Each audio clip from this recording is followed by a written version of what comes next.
Meus queridos e minhas queridas, estamos aqui seguindo na nossa apresentação do Apresentando as Estrelas. E hoje um dia especial, porque temos aqui hoje uma grande estrela. Nosso companheiro queridíssimo, nosso presidente do nosso grupo, um sujeito que a gente brinca por aqui na sua ausência, Alberto, com outros colegas, que você é um garimpeiro.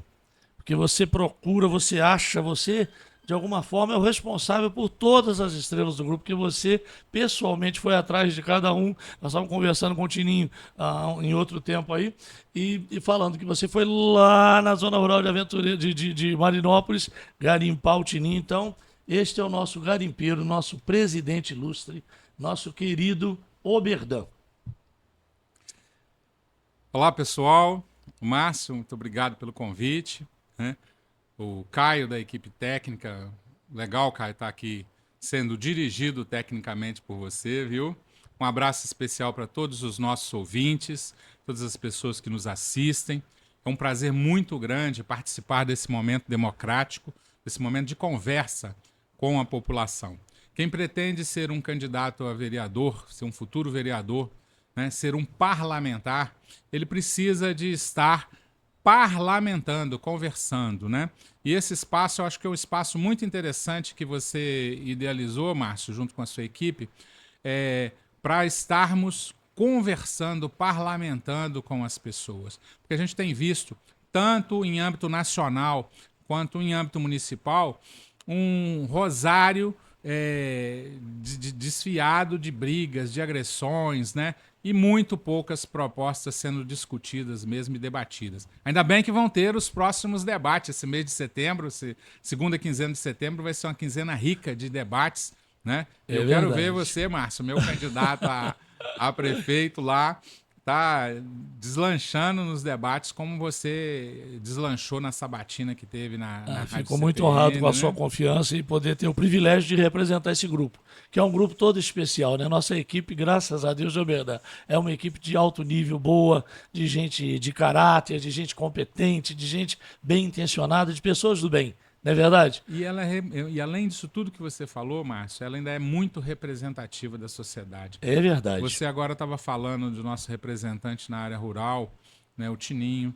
Nós temos representantes nos servidores públicos, nós temos representantes nos bairros periféricos, nós temos negros, nós temos mulheres, nós temos jovens, nós temos idosos. Então, assim, o perfil da nossa chapa é um perfil que realmente ele representa a realidade além paraibana, né?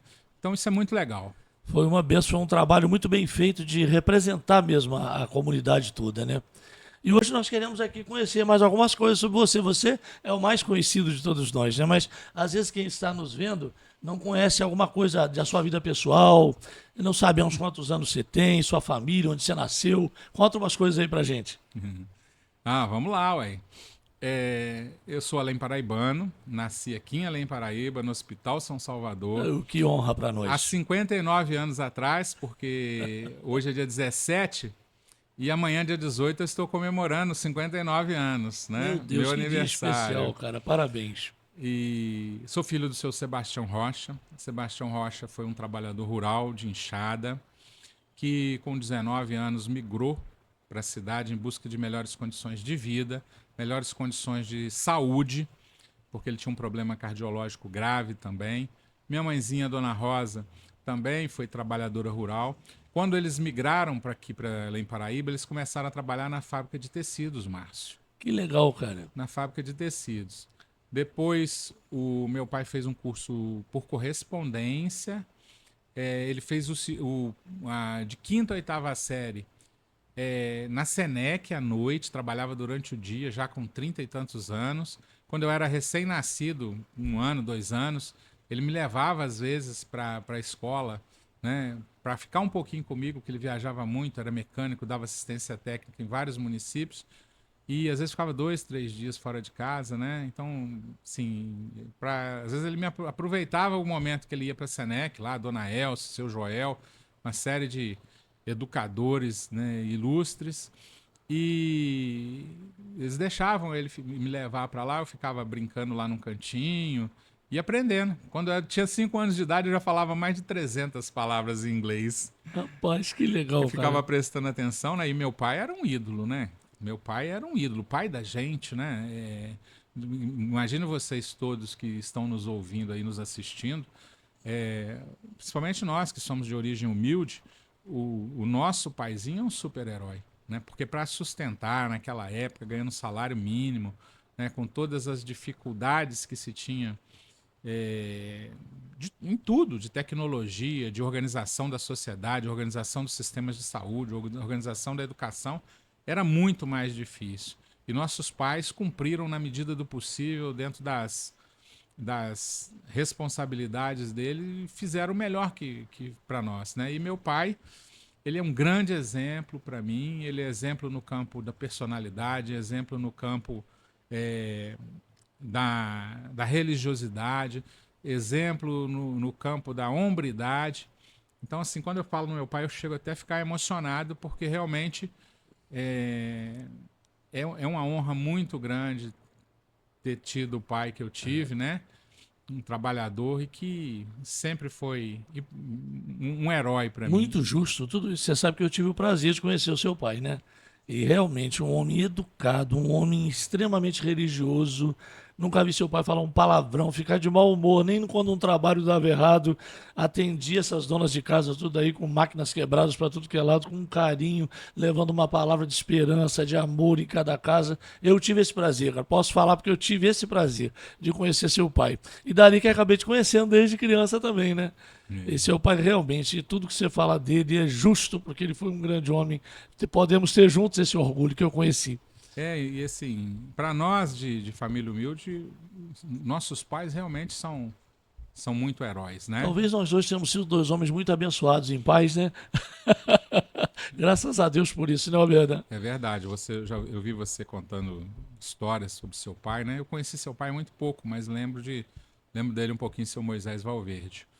E é uma história muito parecida, né? É Como verdade. é parecida a maioria dos filhos dos trabalhadores, né? E por falar em trabalhador, já que a gente está falando um pouquinho fofocando um pouquinho sobre a nossa vida, né?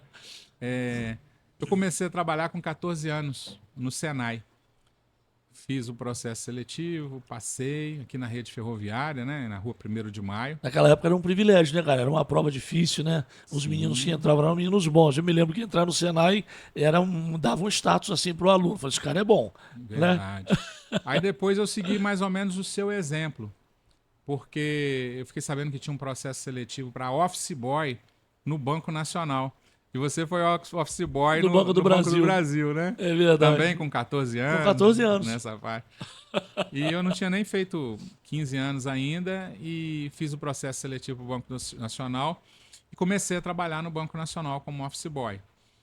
Fiquei 2 anos lá, aí me identifiquei muito, né, com esse trabalho de organização, de bancário, e até em função disso resolvi fazer o vestibular para economia. E graças a Deus fiz o vestibular para economia, passei para a Universidade Federal Fluminense, consegui uma transferência do Banco Nacional de Além Paraíba para o Banco Nacional do Rio, Rapaz, que bênção isso, hein? Foi uma mão na roda, né? agência Presidente Vargas, porque se não tivesse conseguido nem passar na Universidade Federal, que era um curso noturno, o único noturno do Rio de Janeiro para economia, e se não tivesse trabalhando, não conseguisse a transferência, não conseguia estudar, né? Porque a renda familiar era muito pequena. Então, foi uma benção mesmo, viu? E aí assim fui, com 17 anos fui para o Rio, mas lá já fui promovido para escriturário, tive uma carreira bacana dentro do banco, de escriturário foi promovido a chefe de setor, depois fui promovido a gerente trainee, Tem uma vida longa no banco, hein, rapazinho? depois a subgerente de operações. Então, assim, o trabalho no banco me despertou esse lado da E economia. proporcionou também oportunidades, né, cara? Graças a Deus. Parece que você fez direito também. Sim. Depois voltei para Além Paraíba, passei num concurso aqui de supervisor do censo de 1991, acho que um ano e meio. Depois eu me candidatei a vereador. Já naquela época, moleque Naquela novo, ele com época. quantos anos você estava quando você 25, candidatou? 25, 26 anos. Então você já tinha uma veia política aí correndo, né, cara? E sabe por quê, pessoal, que eu acho que essa veia despertou para a política? Porque eu comecei, Márcio, a participar de movimentos comunitários. A minha participação política, ela foi baseada em movimentos comunitários. Vou explicar para vocês como que começou. Primeiro, eu morava no Rio, vinha todo final de semana para cá, e o nosso bairro, Vila Caxias, sempre muito abandonado pela gestão pública. Então, meus vizinhos, os vizinhos ali do Jardim Paraíso, de outros locais ali, sempre reclamando que faltava muita coisa lá. Então, nós resolvemos fundar uma associação de moradores. Aí criamos a Associação de Moradores do Vila Caxias e Jardim Paraíso. Era 2 bairros juntos. E fiz... 2 bairros fortes, né? Deve ter dado uma associação Sim. forte. Verdade. Aí o senhor Tacílio, que era carpinteiro, uma pessoa muito querida, membro da Folia de Reis também lá do Manel da Folia, foi eleito presidente e eu fui eleito vice-presidente com ele. Montamos a primeira direção, trabalhamos muito lá naquela época. E então esse gosto por lutar por melhorias começou aí. Ao mesmo tempo, como eu já estava morando no Rio, via os finais de semana para cá, lá no Rio eu trabalhava no Banco Nacional. E também tinha uma luta muito forte por melhorias salariais. E eu assisti, às vezes, algumas assembleias do Sindicato dos Bancários. Então participei A também. gente aprende, né? Participei também do movimento sindical. E por fim, como eu estava numa universidade federal, e naquela época já tinha uma perspectiva de privatização das universidades, tinha um movimento muito forte para estudantil também. E então nessa luta por melhorias, por mais recurso, porque era uma guerra financeira, do ponto de vista de que chegava agosto, a universidade já ficava sem dinheiro, o reitor da universidade tinha que ficar indo ao MEC, pedindo de pires na mão, complementação de verba, aí afetava a alimentação dos estudantes, que é o famoso bandejão, né? E o movimento estudantil ficou muito forte também. Então, assim, as bases da minha participação política, elas passam pelo movimento comunitário de associação de moradores, pelo movimento sindical dos sindicatos bancários e pelo movimento estudantil universitário da Universidade Federal Fluminense, onde eu estudei, lá em Niterói. 3 escolas da vida, né, que você aprendeu, que são escolas da vida, né, da prática diária desse tipo de ação. E a gente aprende muito, sabe? Ainda mais menino novo, né? Eu tinha de 17 a 21 anos nesse período, nessa transição lá, né?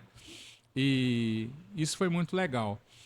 Então, assim, a partir daí comecei a participar politicamente, entrei para o Partido dos Trabalhadores em 86, né? Primeira campanha do deputado federal deputado estadual Agostinho Valente e deputado federal Paulo Delgado.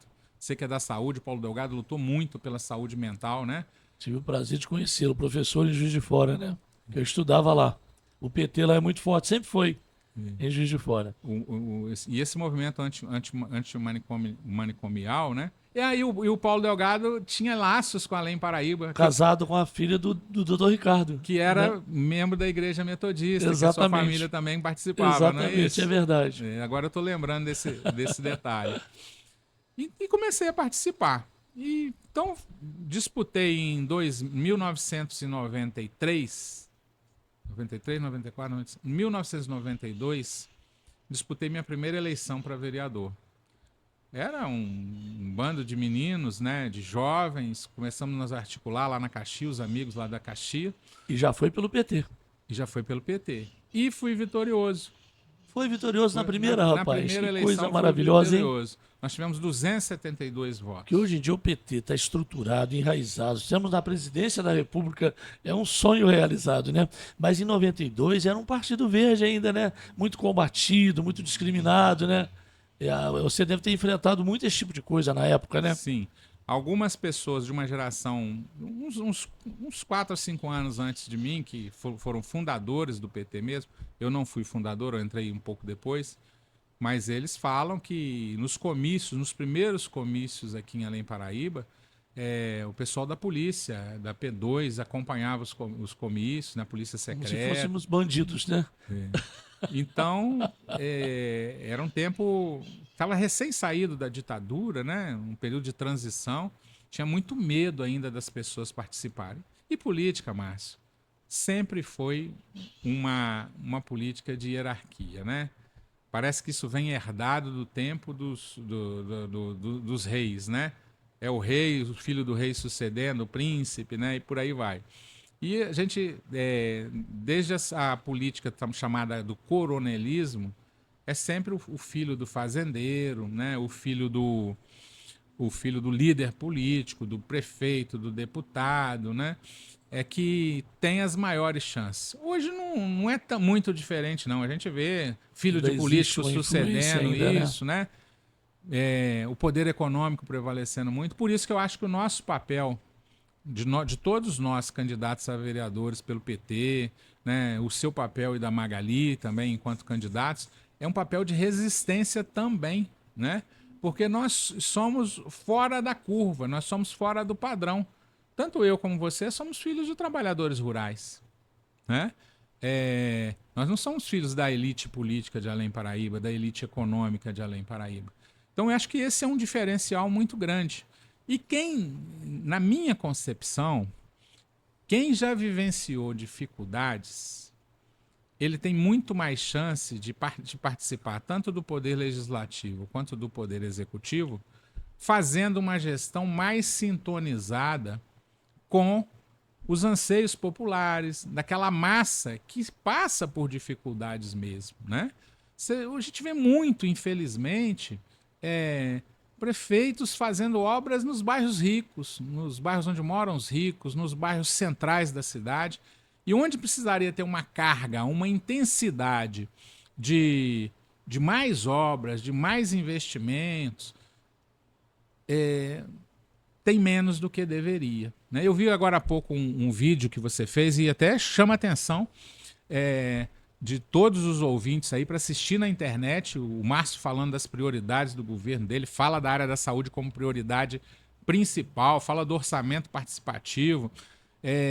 Assistam, viu? Porque vocês vão conhecer um lado da política, através das palavras do Dr. Márcio, muito importante e muito interessante, que muita gente talvez não tenha ideia. O Márcio hoje, na minha opinião, é um diferencial do que existe aqui. Todos os outros representam o mesmo bloco político, na minha concepção, que se dividiu na luta, na guerra fratricida pelo poder, na briga entre eles, xingamento, confrontos, né? Eu espero que não tenha cadeirada igual nós vimos na televisão aí, no debate que vai ter aqui em Além Paraíba. Mas o Márcio é o único que representa essa diferença. O Márcio não participou dos governos dos governos recentes aí, né? Acho que na verdade é a primeira vez que ele participa ativamente da política. E não tem compromisso com esse status quo corrompido, com esse status quo antigo, arcaico, né? Eu acho que a única possibilidade de termos uma política realmente diferenciada, com um olhar mais direcionado para quem mais precisa, seria a vitória do Márcio e da Magali à frente da chapa do Partido dos Trabalhadores, com essa nossa chapa combativa e guerreira de vereadores que a gente está trabalhando e levando a nossa campanha.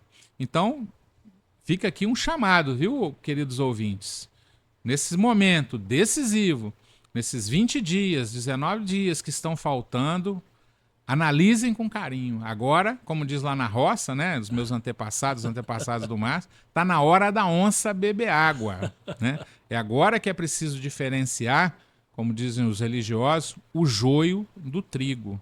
Saber quem é quem pode estar realmente representando os interesses da maioria e fazendo um governo voltado para a coletividade, um governo coletivo. Não é isso, Márcio? Exatamente, nós não temos o rabo preso, como dizem na Mina Rosa, né? Somos pessoas livres e como viemos lá de baixo, lutamos para conseguir nossas conquistas, a gente sabe o que o povo precisa. Eu costumo dizer, rapaz, que a turma, por exemplo, da saúde, por exemplo, que eu sou um cara da saúde, tem que falar, mas você também é um cara da saúde.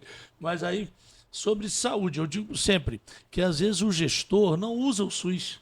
e por não usar o SUS, por ser exatamente da elite, ter um plano de saúde ou fazer tudo particular, e não usar o SUS, não sabe a gravidade dos problemas do SUS. A gente que vem de usar SUS, que você foi um garoto de estar no posto de saúde com a sua mãe, eu fui de estar no posto de saúde com a minha mãe. A gente conhece o sistema público, né, cara? A gente sabe como é difícil usar um serviço de saúde. Então a gente tem mais consciência dessas coisas. E assim, se pegar a experiência de vida, né? Pegar a sua experiência de vida. Ah, o doutor Márcio é médico. Ah, legal, médico. Mas que tipo de médico? É um médico que teve a vida toda contribuindo no SUS ou um médico mercenário que cobraria assim, 500 conto, 350 conto por uma consulta? Não, o Márcio é um médico do SUS. Ah, mas ele atende particular também. Mas uma consulta com preço popular. Se alguém precisar, ele não vai, se precisar do atendimento, vai ser atendido com dinheiro ou sem dinheiro, né? E com todo esse histórico de vida e com toda essa sua realidade e sensibilidade profissional, sabe o que realmente afeta a segurança sanitária das pessoas, né? Da mesma forma é a minha participação, né? Eu sou advogado e economista, mas sou servidor público da saúde como especialista em Há planejamento e quantos gestão anos da você é servidor saúde. público? Tem um tempo bom já, hein? Desde 2006. E você tem uma formação também lá dentro, que você fez alguma coisa de um curso de gestor. Como é que é isso? Conta pra gente. Quando eu comecei como secretário de saúde, também me encantei pela área de saúde. Na verdade, na eleição de 2000, eu fui adversário do Sérgio Ribeiro e dos outros, os demais, né? Não adversário igual esse adversário de briga, mas adversário de concorrência. E fui candidato a prefeito, também muito novo, no ano 2000, e perdi a eleição. O Sérgio Ribeiro, enxergando que eu poderia ter potencial, Ele era um sujeito de muita visão, né?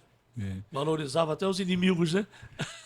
muito potencial administrativo para ajudá-lo, e com certeza ele devia ter também dificuldade de algum setor lá, ele me convidou para ser o coordenador da comissão de transição do governo e para ser o secretário de administração no início do governo. Então nós fizemos o maior concurso público da história, né?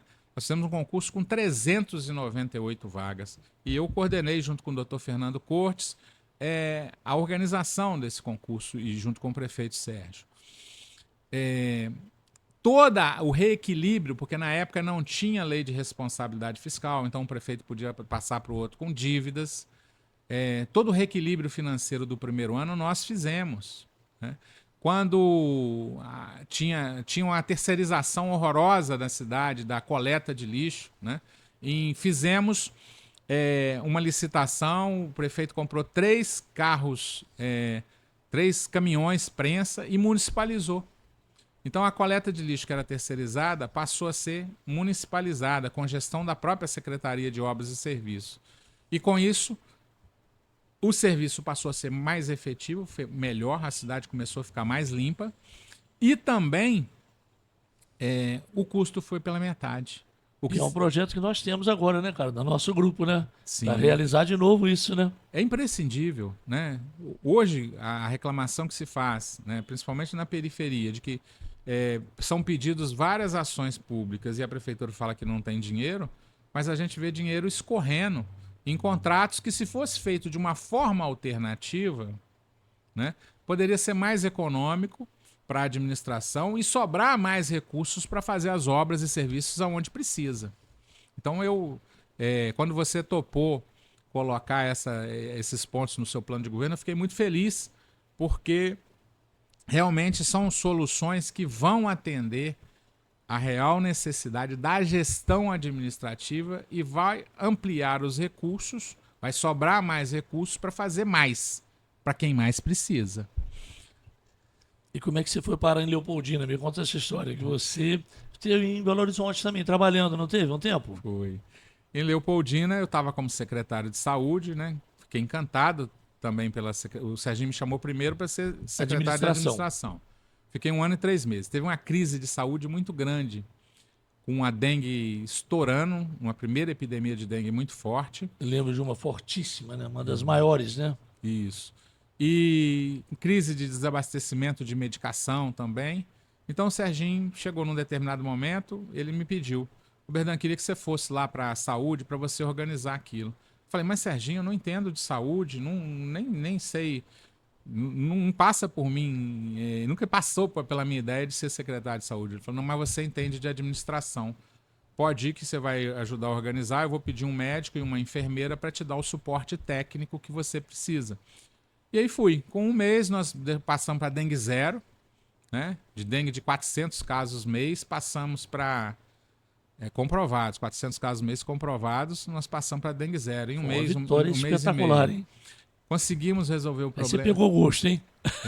Conseguimos resolver o problema de regularização de estoque de medicação, né? A partir daí não tivemos mais crise de falta de medicamento. E engrenou. E foi uma coisa tão boa que eu fiquei 6 anos lá. Né? Fiquei o restante dos 3 anos do primeiro governo do Sérgio. Ganhamos a reeleição, né? E fiquei os outros anos também como secretário de saúde. E foi um tempo que, para mim, foi muito, muito importante, porque nós conseguimos avançar em várias coisas. Nós tínhamos o CAPS já criado, mas não era credenciado. Eu consegui com o governo federal, até através do Paulo Delgado, do deputado Paulo Delgado, credenciar o CAPS. Conseguimos, nos programas do governo Lula, trazer para Além Paraíba o CEL, o Centro de Especialidade Odontológica, a farmácia popular, que funcionou aqui na vila, ali perto de onde era a casa aquele armarinho grande aqui, como é que chamava aquele armarinho? Araújo. A Casa Araújo. Casa Araújo. Né? Eu me lembro dela ali. Conseguimos ampliar a PSF, conseguimos fazer o pronto atendimento municipal lá no Jardim Paraíso, foi na minha gestão mesmo. como secretário, o Serginho prefeito. Esse, né? E isso ajudou muito, porque isso aliviava um pouco a porta de entrada do hospital, não precisava ficar tanto tempo naquelas filas que você falou no seu programa. Eu trabalhei para você lá, do governo do Sérgio com você lá. Tive esse prazer. Médicos especialistas, a gente tinha vários especialistas que hoje não tem mais. Tinha o doutor Fernando Passarinho, que era pneumologista. Tinha doutora Luciene, dermatologista. Tinha a doutora Gisele Gama, endocrinologista. Tinha o doutor João Cláudio, otorrino. Fernando Camilo Jorge na cirurgia. Fernando Camilo Jorge nas pequenas cirurgias. Ortopedista nós tínhamos 4. 3 revezando no plantão, no pronto atendimento. E tinha um raio-x lá também. Tínhamos outro raio-x na vila. Tinha um terceiro raio-x pelo SUS no hospital. Há pouco tempo, o raio-x do hospital queimou uma ampola, ficou 9 meses. Passamos meses sem nenhum. 9 meses, né? sem nenhum raio-x. Exatamente. Né? Então, assim, hoje eu estava falando com uma pessoa que eu estava pedindo voto lá na Caxias, conversando, e ela lembrando, né, da minha gestão na saúde.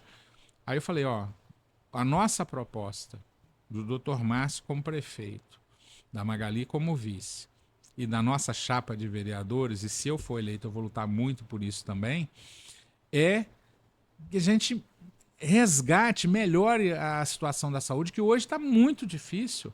O cidadão que não tem dinheiro para pagar um plano de saúde, o cidadão que não tem dinheiro para poder pagar particular, né? Sofre muito sem assistência, correndo risco de agravar a sua situação de saúde. Porque quando a gente elege um prefeito, raciocina comigo, amigos da assistência aí, você que está nos ouvindo. Quando a gente elege um prefeito, a gente elege uma Câmara de Vereadores, qual a nossa expectativa? Parece uma escadinha. Nós vamos subindo ao longo dos anos, vai melhorando, estamos parados num patamar. Entrou um novo prefeito, a gente quer que avance, que suba mais um degrau, suba 2 degraus, 3 degraus, a gente quer sempre avançar, quer sempre melhorar. O que nós estamos assistindo na saúde nos últimos tempos não é isso. Não está avançando, não está nem ficando estagnado.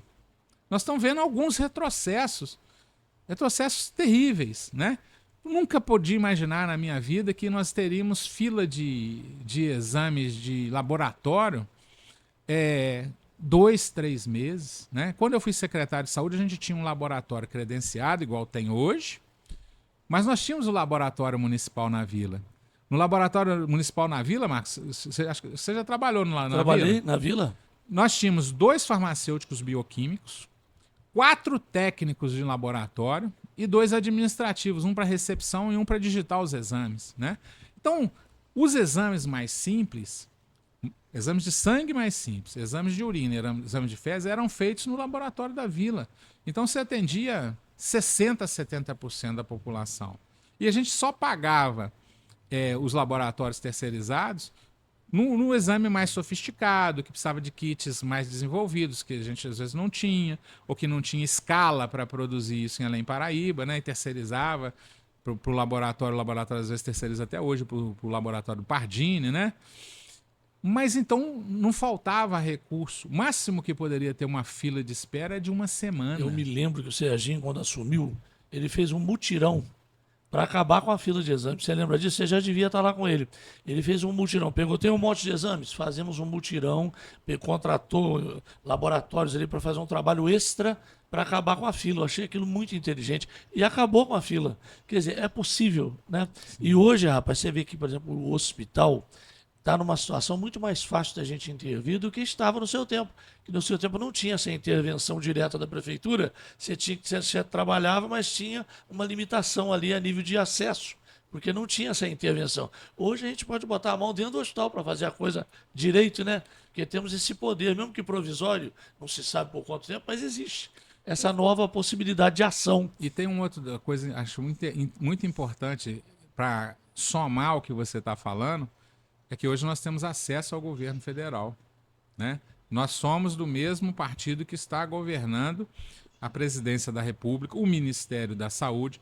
Temos acesso a bons deputados que foram bem votados aqui, como o Reginaldo Lopes, o Cristiano Silveira, a Ana Pimentel, o Rogério Correia, a Beatriz Cerqueira. Se a gente souber usar essas armas, a gente pode transformar isso em muitos benefícios. Exatamente, exatamente isso que eu ia chegar, né?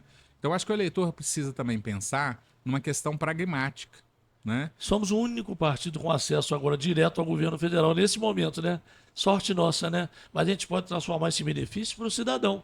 A gente não quer para a gente quer para a nossa cidade. Exatamente. Não é verdade? Essa que é a grande importância, né? A motivação nossa em participar politicamente, a minha, a sua, dos demais companheiros, é justamente essa. Nós não estamos em política para enriquecimento, nós não estamos em política para tirar benefício próprio. Nós participamos da política porque nós queremos transformar a ação política numa ação mais efetiva para você, cidadão, né? Para você que precisa, para você que ama Além Paraíba, que quer ver a nossa cidade deslanchar. Então, essa é a nossa intenção e nosso interesse. Então, quando nós chegamos aqui, ou nas ruas, ou na sua casa, ou aqui de olho na câmera, com o olho dentro do olho de vocês têm grande condição de chegar e saber dos nossos interesses, né? Nós não estamos, né, Márcio, para participar de política para benefício próprio. Eu costumo dizer que benefício coletivo. Que a política para nós é um compromisso religioso. Para nós dois, particularmente, eu sei que você é um homem muito religioso, é um compromisso religioso, é fazer o bem, na verdade, aos irmãos e irmãs, né? Por isso quero até aproveitar a oportunidade dessa lembrança da religião e perguntar um pouco sobre sua religião, sua religiosidade, como é que é a sua vida religiosa, suas crenças. Se você quiser contar pra gente alguma coisa disso aí. Eu sou cristão espírita, né? Eu participo do espiritismo, fui criado dentro do espiritismo. Seu pai já era espírita? Quando eu nasci, meu pai já frequentava... Teve uma formação espírita. O Centro Espírita Amor em Deus, aqui na Vila Laroca, né? Depois ele foi fundador do Centro Espírita Allan Kardec, lá no Jardim Paraíso. E eu atualmente frequento o Centro Espírita Allan Kardec. E o kardecismo, ele é uma religião que acredita, que tem a base o cristianismo, né? Tanto é que um dos principais livros doutrinários do Espiritismo é o Evangelho, né, a Bíblia, segundo o Espiritismo, onde ele pega as passagens bíblicas, analisa a essência, o conteúdo da mensagem bíblica, né, que é do amor, da caridade, né, de transformar a ideia antiga da religião antiga, do olho por olho, dente por dente, para a doutrina do amor, do perdão, né? Moisés e os profetas antigos pregavam a ideia do olho por olho, dente por dente, né? Anteriormente tinha até a tal pena de talião, se você errou, tinha que pagar na mesma proporção que fisicamente do que você tinha feito, né?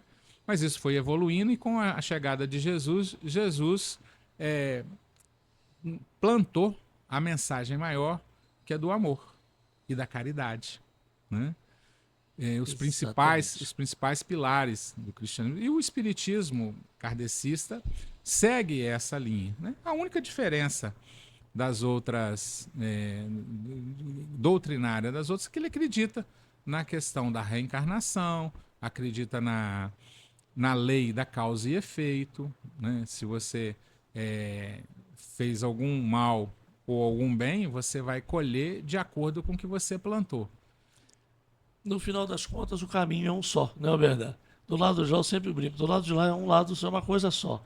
As pessoas dão vários nomes, caminham de várias formas, mas Jesus, quando pregava aos discípulos, ele falou: muitos virão do Oriente e do Ocidente e entrarão no reino. Né? Então, para entrar no reino tem que se praticar o bem, não é verdade? Não importa o nome que Exatamente. se dá isso. Mas eu quero saber de uma outra coisa aqui, que é muito importante para o seu eleitor, seus amigos e amigas saberem, é que por trás de um grande homem sempre tem uma grande mulher. E nós ainda não falamos da sua vida pessoal. Se você quiser falar da sua vida pessoal, conhecer um pouco, fica à vontade, cara. É, eu, eu sou casado, né, com a Adeliane Duim Dias. A Adeliane é assistente social, é servidora pública concursada em 2 municípios, na prefeitura de Sumidouro e na prefeitura de Carmo. Hoje ela também trabalha com um terceiro empreendimento, que é a venda de bijuterias da Índias do Brasil. E, Adeliane, o que eu posso falar, né? Quantos Eu, anos com a eu, Deliane? são 22. Já 22, passa rápido, hein, gente? 22. A Adeliane é uma pessoa maravilhosa, né? Uma pessoa que me ajuda muito e por sua vez eu tento ajudá-la também, né? E a gente tenta levar a nossa vida na maior sintonia possível, né? Enfrentando os desafios que a gente tem, né? De cuidar dos nossos pais, ela tem a família dela, né? A mãezinha, o pai dela, ela cuidou até recentemente e infelizmente passou para o plano espiritual recentemente. A minha mãezinha, eu cuido dela também, né? Minha mãezinha está com 82 anos, está com uma dificuldade gravíssima de visão. E a gente vai levando a nossa vida, né? Com muito carinho, com muito respeito e tentando fazer o melhor que a gente consegue, tanto em termos de vida pessoal, de vida sentimental, né? Como também com os nossos compromissos assumidos, né? E assim, eu posso dizer que eu sou feliz com essa vida que eu levo, né? Com a minha família principalmente, com todas as dificuldades que a gente passa num momento ou outro, né? Porque todos passamos por dificuldades, seja de saúde ou outros tipos de dificuldade. Mas eu tenho que falar também de uma pessoa muito especial na minha família, viu? Que é a minha pequena e adorável Isis, que é a nossa gatinha, que como a gente não tem filhos, né? Mas Tá adotada lá, é né? como se fosse Como diz uma agora filhotinha. recentemente os advogados, é uma família multiespécie. Né? Você viu falar dessa expressão esses dias? Eu nem tava lembrando dessa. Dizem que recentemente agora um cachorro, uma senhora divorciada ganhou o direito de pensão para o cachorro que era do casal. E criou-se o termo família multiespécie. Então Ó, a dona Isis está lá na família multiespécie. interessante. Mesmo se a gente for falar de política, a gente fica aqui a tarde inteira, né, cara? Que você é um poço de conhecimento, é um cara cheio de ideias, é um cara que agrega isso tudo. Mas se você quiser aproveitar esse espaço para falar um pouco mais de política, cara, você fica à vontade, porque você tem 300 planos nessa cabeça, é um cara abençoado por Deus para realizar esse trabalho e sempre fez isso, já teve várias oportunidades e brilhou nessas oportunidades, graças a Deus. Mas o espaço aqui está aberto para você falar mais de política se quiser, meu querido. Eu acho que a gente já pode ir caminhando para o final, então eu acho que a gente já pode entrar na questão eleitoral propriamente dita, né? Eu quero falar de duas coisas. Primeira coisa, do porquê que eu estou candidato a vereador, né? E por que eu acredito nesse projeto da nossa candidatura majoritária, você como prefeito, a Magali como vice, e de algumas propostas básicas que você também tem divulgado aí. Bom, eu sou candidato a vereador porque eu entendo que eu posso contribuir com várias questões. Primeira questão, com relação ao papel da Câmara de Vereadores. Hoje a gente ouve muitas pessoas reclamarem que às vezes a Câmara se perde em discussões pequenas, discussões, microdiscussões, que são importantes para a cidade também, um problemazinho numa rua, um problema de uma outra situação individual, mas esquecendo de coisas muito importantes que são os problemas maiores da cidade, são os problemas macro. A questão da mobilidade urbana, a questão da segurança pública, a questão da assistência global da saúde na cidade, a questão dos projetos de educação para segurar os nossos jovens aqui e para atrair jovens de outras cidades. Então, eu penso que eu, enquanto vereador, se for da vontade de Deus que eu ganhe, se for da vontade de vocês, eleitores, que eu me eleja, eu penso que eu posso contribuir para tentar provocar na Câmara uma discussão de maior quilate, uma discussão mais ampla sobre os problemas macro da nossa cidade. Acho que eu tenho experiência, tenho informação, tenho conhecimento para isso. A segunda situação, que é uma coisa dramática que a gente vive, é a situação da assistência à saúde do nosso cidadão.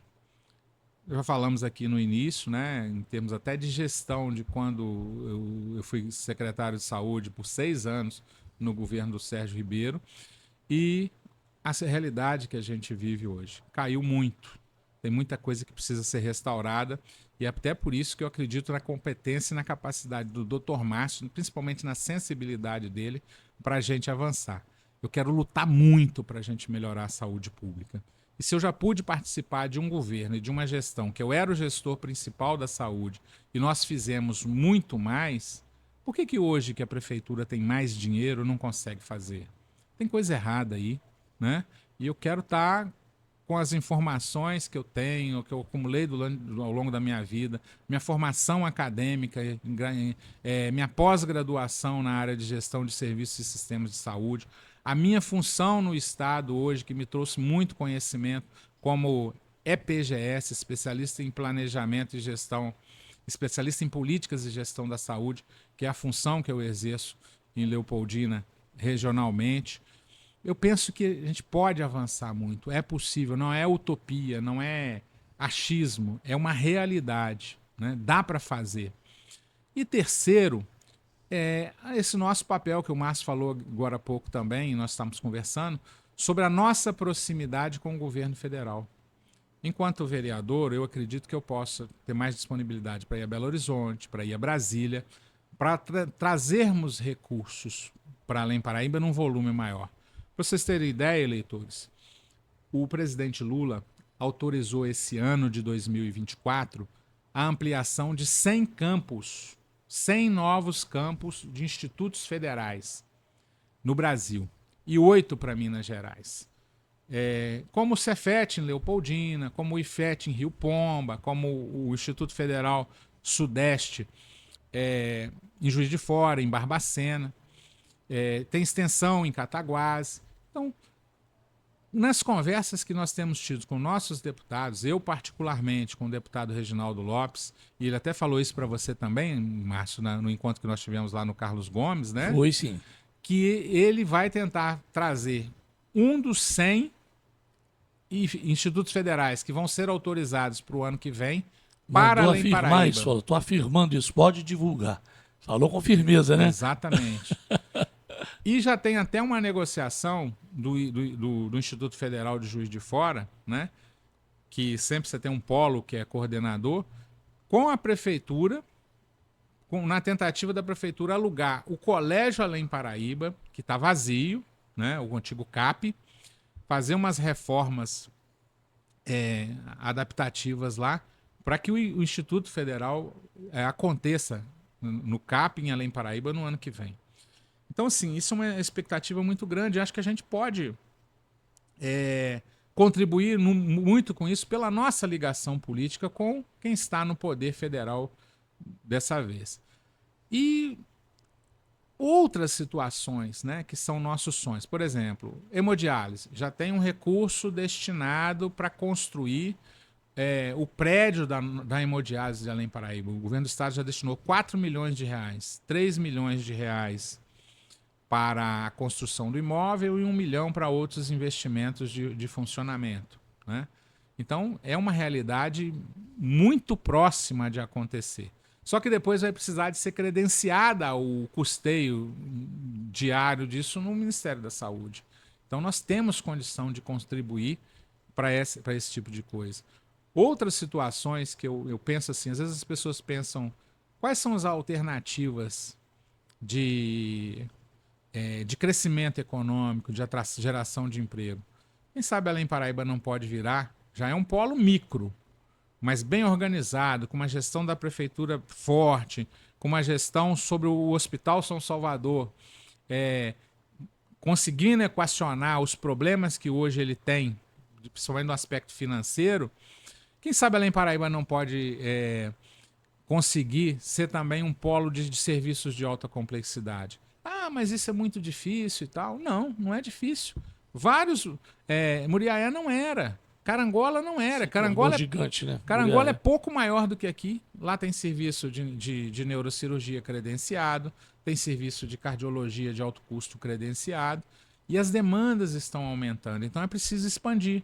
Da mesma forma que o Estado e o Ministério da Saúde autorizou expandir a hemodiálise, vai chegar num momento que você vai ter crise, e um momento de curto prazo, que você vai ter crise de assistência também na hemodinâmica, na cardiologia de alto custo, na ortopedia de alto custo, que já está em crise.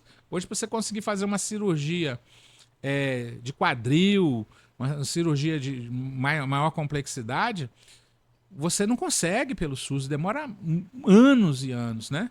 Então, isso é uma realidade que os governos estaduais e o federal vão começar a atacar como uma nova etapa a ser vencida na frente. Então, nós temos que estar prontos.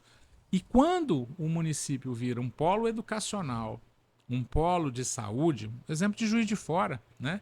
Hoje, Juiz de Fora virou uma das maiores receitas de Juiz de Fora, derivam do fluxo de pessoas que se dirigem àquela cidade para buscar educação e para buscar saúde, né? Por que Além Paraíba não pode também abocanhar uma fatia disso? É preciso pensar grande, né? É verdade. Nós temos nosso interesse pessoal de fazer isso e a vantagem da afinidade política nesse momento com o governo federal, caso o nosso partido chegue ao poder em Além Paraíba. São elementos que vão contribuir favoravelmente para a gente alcançar essas coisas. Mesmo que a gente inicie esses processos e eles caminhem para frente, né? Verdade. E eu falei aqui sobre assim, algumas contribuições que eu posso dar, né? Aumentar a qualidade do debate na Câmara, lutar muito para melhorar a qualidade da assistência à saúde, né? Questão da educação, lutar para trazermos o Instituto Federal para cá também, né? Essa questão de busca de recursos. Agora, eu também queria fazer um chamamento a você, eleitor, da importância da gente eleger o Poder Executivo. Se eu vier a me eleger a vereador, se outros colegas vierem a gente fazer uma bancada, nós vamos fazer um trabalho muito sério dentro da Câmara de Vereadores, né? Imagina 2, 3 vereadores do PT lá na Câmara lutando por uma política mais igualitária, né? Uma política de equidade efetiva para a nossa sociedade. Vai ser muito, muito melhor. E acho que a Câmara cresce. Agora, mais do que isso, a gente precisa também eleger o Dr. Márcio e a Magali. Por quê? Porque se nós vamos eleger vereadores, mas se tivermos prefeitos de oposição, nós vamos ter um trabalho muito maior. Porque não existe essa sintonia prévia, essa sintonia que nos permitiu construir a chapa que nós estamos construindo hoje, né? Agora, se tivermos um prefeito do nosso lado, a coisa vai fluir muito mais rápido e muito melhor. Até porque o programa de governo que o Márcio defende é o mesmo programa de governo que a nossa chapa de vereador defende. Então é muito importante, eleitor, você prestar atenção. O que você quer para Além Paraíba, né? Quer um diferencial? Quer uma política nova? Dr. Márcio e Magali, prefeito. quer um grupo que se fragmentou em 4, pois todos já participaram do mesmo projeto político aí nos últimos anos, né, e agora estão brigando por poder, estão quase se matando aí nas ruas, nos botequins, igual outro dia teve um encontro num botequim aí que a gente ouviu a fofocada nas internets, né? Um ameaçando, um xingando o outro, né? Nós não somos disso. Nós queremos paz. Nós queremos paz e tranquilidade para poder construir uma administração mais justa, uma administração mais séria, mais honesta. Então, por isso eu faço esse chamamento sobre a importância de votar no 13 para prefeito, Dr. Márcio e Dr. Magali. Um programa de governo mais ajustado com as necessidades da massa da população e com as necessidades mais ajustadas com o desenvolvimento social e econômico de Além Paraíba. E na nossa chapa de vereadores. E se por acaso vocês acharem que eu possa ser um bom representante, o meu nome está aí na pauta, né? E o número? Meu número? 13456. 13456. 13456. E o Berdão estava falando do programa de governo. No nosso grupo lá, o programa de governo é de todos, né, Berdão? A gente monta ele juntos, nós temos uma equipe que se reúne periodicamente, a gente discute os detalhes. O programa não é do prefeito, né? O programa é do grupo. Então, é democrático, tem a participação de todos, a contribuição, né? Você gosta muito disso de fazer, inclusive, solicitar as opiniões. Você solicita até dos eleitores. Tivemos essa oportunidade. E muitos contribuíram, inclusive, né, com retorno, sugerindo coisas, né? É muito importante essa ideia que você falou no seu programa hoje, que eu vi na internet, e que você reforçou aqui, que é a ideia da participação popular. Antigamente, o que era moderno na administração pública era a democracia de qualquer jeito. Depois nós tivemos a subdivisão da democracia em 2 frentes. A democracia representativa, é isso que acontece hoje. Você elegeu lá o prefeito, ele vai, faz o que quiser, faz só obra no centro da cidade, só obra na Ilha Recreio e deixa a periferia abandonada. Ou você faz o outro estilo moderno e dinâmico nas cidades, nos países, nos estados mais desenvolvidos do mundo, que é a democracia participativa. Além de eleger os representantes, o representante não centraliza o poder na sua mão. Ele dá abertura para a população participar também. Porque, às vezes, a mente do prefeito ou dos seus secretários está muito fechada com um grupo de interesses. E, às vezes, esse interesse não é o interesse da maioria, né? Porque a pessoa que não via, que você acabou de falar também sobre as experiências que os administradores passam na vida, na sua história. Se a pessoa vive dentro do independente, né? A convivência dele é só no clube, ela não conhece o campinho da periferia, ela não conhece o que é ser usuário da Transporte Além Paraíba, da TAP, ela não sabe o que é usar um posto de saúde. Ela vai pensar que está tudo bem, né? Ou pensar que qualquer melhorazinha já atendeu. E, na verdade, não é isso. A democracia participativa, ela permite muito mais. E como é que se faz a democracia participativa? Ouvindo a população, construindo o orçamento participativo e a população opinando aonde que ela quer que se invista os recursos, as audiências públicas, fortalecendo os conselhos municipais de saúde, de educação, de assistência social, do idoso, da criança e do adolescente, e tantos outros mecanismos participativos que puder. Agora, tem muita gente, muito gestor pelo Brasil afora, né, e talvez nas cidades do interior também tenham, certamente tem, que eles não querem dividir o poder porque senão eles não vão poder fazer o que eles querem. Não vão poder fazer do jeito que eles querem. E muitas vezes, o que se tem feito, em muitos lugares, permite uma brechazinha para um custo mais alto, para uma corrupção, para uma beirada numa licitação, né?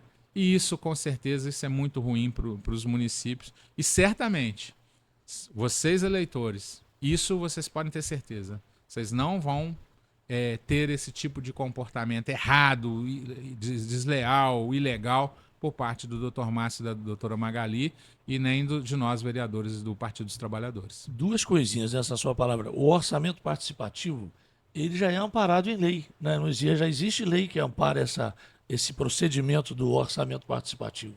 Não é Sim, isso? verdade. Isso é muito democrático, é muito justo. E precisa ser aprimorado, né? Existe o risco, se não seguir esse caminho, exatamente, de mesmo não fazendo nada teoricamente errado, você proteger determinados grupos de interesse, né? Você concorda? E geralmente Sim. aí entra o poder econômico, que influencia, que pressiona, né? E a pessoa tem que estar preparado para enfrentar esse tipo de coisa e fazer acontecer a justiça social. É Não é verdade? É verdade, né? A administração pública tem que sempre buscar atingir o máximo de pessoas possível e não ser refém de grupos de interesse econômico, igual você comentou aí, né? Você vê alguns... Olha o problema que a gente tem na cidade ao longo da história. Alguns loteadores, né? Alguns loteadores começam a fazer loteamento na cidade de qualquer jeito, aí isso começa a jogar barro para baixo, encher as ruas, a prefeitura passa a ter mais gasto com limpeza pós-chuva, passa a ter alagamentos, né? Passa a ter uma série de transtornos, aí depois vem poeira. A poeira implica, na época muito seca, em saúde, né? Saúde respiratória, principalmente de crianças e de idosos. É um círculo vicioso, né? E não se, por não ter coragem de enfrentar alguns grupos desses de poder, é que vem sendo feito loteamentos de forma irregular. Isso é um exemplo de grupos de poder, né? Por exemplo, transporte público, né? Outro dia eu dei carona a um vizinho que ele ia para a Igreja Batista Central, num domingo de manhã, e ele estava comentando comigo: ô Berdan, se não tiver...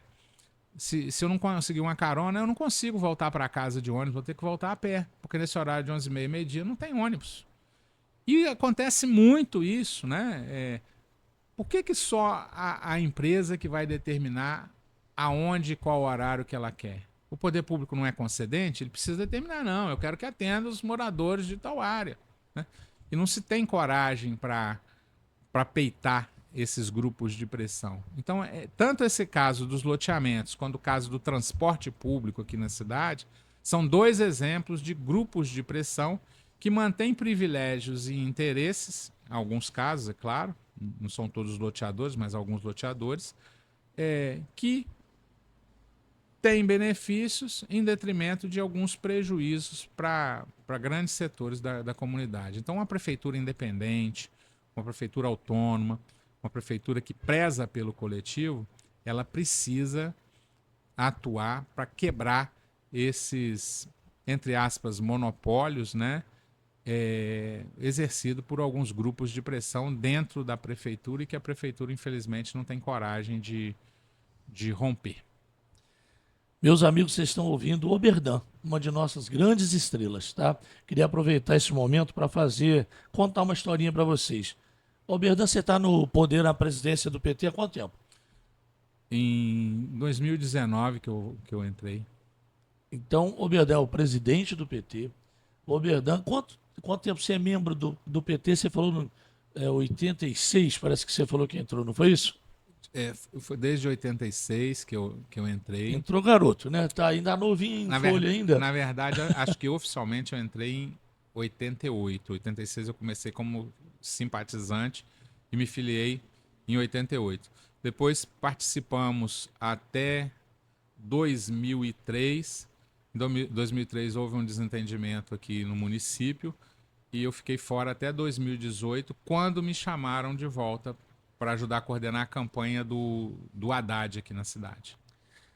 Hoje, talvez, dos ativos nossos lá, talvez você seja o mais antigo. Temos o seu Ivan, grande seu Ivan, um abraço, né, nosso querido. O Neneco, um campeão também, né, que está sempre lá com a gente também. A Dona Leia, a Jussiene, tem bastante gente. Mas ali ativo mesmo, que o Neneco e o seu Ivan estão quase sempre lá com a gente. Dona Leia não vai muito mais por questão de saúde, mas uma grande guerreira, uma anciã, valorosíssima nossa, né?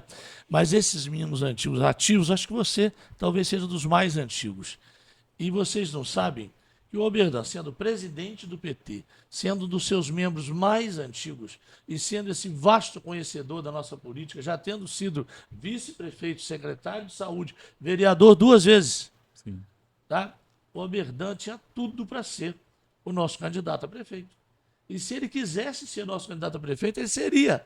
Porque, independente de votação, porque nós somos democráticos, a gente reúne, discute, decide, mas as nossas discussões, se você fosse um candidato, seriam, pumba, Oberdan, eu votaria em você para meu candidato a prefeito com muito orgulho e com tranquilidade. E seria muito justo. Mas vocês precisam saber, Oberdan abriu mão disso.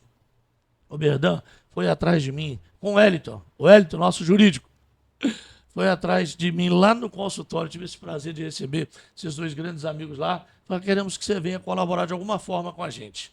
Falei, gente, eu sou um cara que não tenho essa experiência política, amo vocês, respeito, quero fazer o bem como vocês querem, mas experiência política, calejamento político não tem. Ele falou, nós queremos que você venha incorporar lá com a gente trabalhar junto de alguma forma. Fui. Chamamos também o Dr. Max, nosso querido irmão e amigo, Dr. Max. Grande abraço para você, irmão. Tá? E por acaso o Oberdan tomou uma atitude de alta nobreza inusitada, que foi fazer uma pesquisa para ver qual dos. Primeiro ele escolheu entre nós, falou: eu quero mais de um candidato, quero fazer diferente. Oberdan, você que manda, você faz do jeito que você quiser. Falou: quero escolher 3 candidatos para a gente ouvir a opinião do povo. E escolheu 3 candidatos, você, eu e Max, tivemos essa honra de estar juntos nesse processo, e o Oberdan fez questão de ouvir o povo. Ele não precisava, ele podia ser nosso candidato a prefeito, nós todos apoiaríamos ele com todas as nossas forças, com respeito e a gratidão que a gente tem pelo trabalho dele, pela experiência única dele, mas ele quis ouvir a opinião do povo e achou, entendeu que o nome mais competitivo naquele momento, aos olhos do povo da cidade, não seria o dele. Então ele abriu mão, e podia ter tido essa prerrogativa, abriu mão e escolheu outro candidato. Depois abrimos para ele ser vice-prefeito. Também não quis, falou, eu quero uma mulher em respeito às mulheres. Abriu mão de novo de um privilégio que poderia ser dele, de olhos fechados, todo mundo aprovaria, se era unanimidade. Nelson Rodrigues disse que toda unanimidade é burra, mas você seria com unanimidade. E, mais uma vez, o Oberdan, um gesto de nobreza, não quis ser vice e abriu a vaga para uma mulher.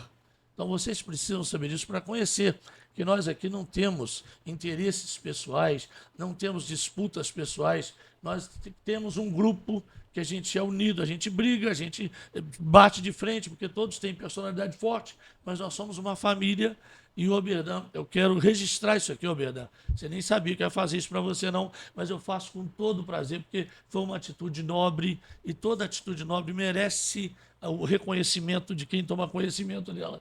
E você teve essa nobreza de abrir mão de ser candidato a prefeito, de abrir mão de ser candidato a vice. Ainda foi uma luta para ser candidato a vereador, porque nós achamos que ele tem um grande preparo para contribuir em qualquer função que ele tivesse. Mas a gente veio, pelo menos, a apresentá-lo como vereador, para ver se a gente aproveita lá na Câmara e bota um sujeito cobra criada lá, um fera, um cara do coração desse tamanho, do cérebro maior ainda. E nós, eu aqui em nome de todo o povo de Além Paraíba, de todo o grupo do PT, te agradeço por esses gestos de nobreza, que você não precisava ter feito nada disso. E você fez, e eu sou testemunha disso. Então, se tudo isso der certo, se for uma orientação espiritual, se for um caminho para a gente fazer o bem, parabéns para você, que Deus te abençoe muito, cara. E vocês ficam conhecendo aqui uma grande estrela do PT, registrado aqui. Eu vou te dar a palavra para suas considerações finais, tá? Fique à vontade, você está em casa. Ô, Márcio, eu acho que você foi um pouquinho exagerado, viu? Não é isso tudo, não. Mas, de qualquer forma, agradeço a sua gentileza, viu? Pelas palavras. Nós somos seres humanos. Nós temos qualidades e temos defeitos, né? Então, assim, a gente tenta o máximo acertar. A gente tenta o tempo todo acertar. Muitas vezes erramos até na boa vontade de estar tentando acertar. Mas o que importa na minha consciência é a gente levantar, sacudir a poeira quando cai e ir em frente, né? Eu acredito que o nosso potencial é muito grande. Acredito, queridos amigos e eleitores, que eleição não tem nada definido. A eleição está aí para ser jogado. Só a hora que o juiz apita, o último momento é que está decidido. A população está olhando essa barulhada para lá e para cá, aí, essa algazarra, essas agressões, e está observando, né? Então, o jogo está sendo jogado, né? Não vem achar que já ganhou o jogo, porque pode ter muita surpresa e muita surpresa boa para Além Paraíba e para a população de Além Paraíba ao final disso. E é por isso que eu chamo mais uma vez a reflexão de todos. Gente, são os próximos 4 anos. O que vocês querem? Vocês querem mais do mesmo, dividido e brigando, como tem visto por aí? Vocês querem uma política de guerra ou vocês querem uma política de paz e construção? Se vocês quiserem uma política de paz e construção, está aí a nossa proposta. Dr. Márcio, Magali, entrem nas redes sociais do Dr. Márcio, vejam o plano de governo. Essa semana vai ser intensificado a questão do programa de governo na internet, vai ser intensificado essas lives que nós estamos fazendo, né? Isso vai ajudar muita gente que ainda não se decidiu a decidir, e vamos para frente, vamos para a luta, né? Ninguém ganhou ainda não. Essa eleição pode ter muita surpresa. E nesse aspecto é que eu venho pedir a reflexão e o voto de vocês para o Dr. Márcio e Magali, 13 para prefeito, para a gente fazer uma prefeitura diferente, progressista, para melhorar Além Paraíba e a qualidade do nosso povo. E peço o voto para a nossa chapa de vereadores. Tá? Somos 14 candidatos, cada um com uma característica diferente, conforme a nossa sociedade é diferente, né? Mas todos representativos. E se por acaso acharem que eu posso ser um bom candidato, estou à disposição para ser o seu representante lá na Câmara. Muito obrigado pela atenção de todos vocês aí, ouvintes. Muito obrigado, Márcio, pelo convite. Uma honra toda nossa. E vamos à luta. Deus abençoe a todos.